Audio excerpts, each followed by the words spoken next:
সিন্ডিকেটের কারসাজিতে অস্থির আলুর বাজার। গণ অভ্যুত্থানের পর অন্তর্বর্তী সরকারের নানা উদ্যোগের পরও বাজার দাম কমছে না কোনো কিছুতেই। সিন্ডিকেটের কারসাজিতে একটার পর একটা পণ্যের দাম বাড়তেই আছে। যদিও পণ্যের দাম নিয়ন্ত্রণে রাখতে সরকার আমদানিকৃত বিভিন্ন পণ্যের শুল্ক প্রত্যাহার করেছে, এরপরেও কোনো সুফল মিলছে না ভোক্তাদের। দাম বেড়ে আলুর দাম এখন আকাশচুম্বী।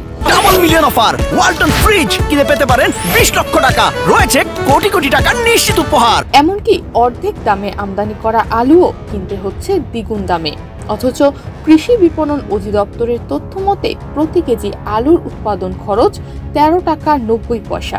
একজন কৃষকের 1 কেজি আলু বিক্রি হওয়ার কথা 19 টাকা 48 পয়সায়, আর পাইকারিতে 1 কেজি আলু বিক্রি হওয়ার কথা 23 টাকা 30 পয়সায়।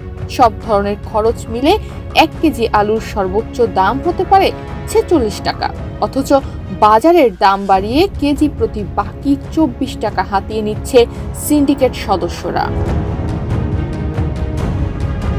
ট্রেডিং কর্পোরেশন অব বাংলাদেশের সর্বশেষ তথ্য মতে বাজারে প্রতি কেজি আলু বিক্রি হচ্ছে 65 থেকে 75 টাকায়। গত সপ্তাহে ছিল 65 থেকে 70 টাকা। গত বছর এ সময় আলুর দাম ছিল 45 থেকে 50 টাকা। অথচ ভোক্তা পর্যায়ে আলুর যৌক্তিক দাম 46 টাকা।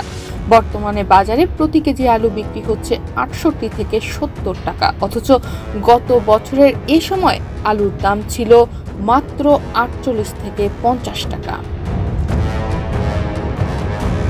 এনবিআর আলু আমদানিতে বিদ্যমান 25% আমদানির শুল্ক কমিয়ে 15% নির্ধারণ করেছে। একই সঙ্গে আলু আমদানিতে যে 3% নিয়ন্ত্রণমূলক শুল্ক আছে তাও সম্পূর্ণ প্রত্যাহার করা হয়েছে। আলু আমদানিতে শুল্ক সুবিধা বহাল থাকবে 30 নভেম্বর পর্যন্ত। এসব সুবিধা থাকা সত্ত্বেও আমদানি করা আলু বাজারে বিক্রি হচ্ছে 70 টাকায়। অর্থাৎ আমদানিতেও কোনো সুফল পাচ্ছেন না সাধারণ মানুষ। অসাধু ব্যবসায়ীরা কম দামে আমদানি করে বাজারে প্রচলিত দামে বিক্রি করছে। অন্যদিকে এবছর অক্টোবর মাসে অতিবৃষ্টির কারণে আলুর বীজ রোপণে দেরি করেছেন কৃষকরা।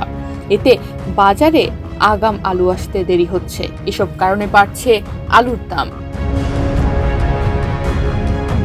তনিমা রহমান, বাংলাদেশ প্রতিদিন।